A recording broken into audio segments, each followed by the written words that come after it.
tayo, pag-video naman tayo dahil wala naman tayong magawa. Araw ng Biyernes ngayon, alas 2:15 na rito sa UAE ng tanghali pa po. Eto, nakabili tayo. Wala, boring. Walang ganang suswimming. Hindi ko alam. Siguro baka maya magdatingin ng mga bata at pag-video mga yun. Ay, pagpagis ko. Ay, naku po.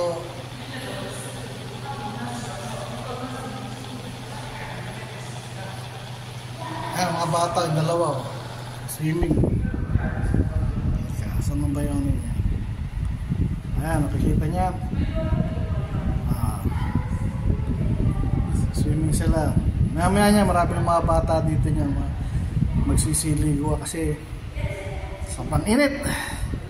Pag lumabas ka, baka matutong ka o kaya madali ka ng heat stroke. Usong-usongan yan dito, yung mga heat stroke na yan. Lalo na pagpunta ka ng beach, ay nako, parang ang dinadaing. Init, sobra. Init dito sa UAE. Sa gabi, okay maglakad-lakad kasi yan eh. Pagpatanggal daw ng ano yan eh, ng stress, saka nakapagpababa ng cholesterol, wala ang ganong maiisip na basta maganda sa katawan eh, maglalakad-lakad ka sa gabi. So ganun ginagawa ko sa labas sa gabi, pagkatapos ng duty ko rito, lalakad-lakad sa gabi, kain, ganun lang. Siguro para mawala na rin yung pagkainip. Kasi ako lang Pilipino rito. Sige pala, ako lang Pilipino. Mag-isa lang ako.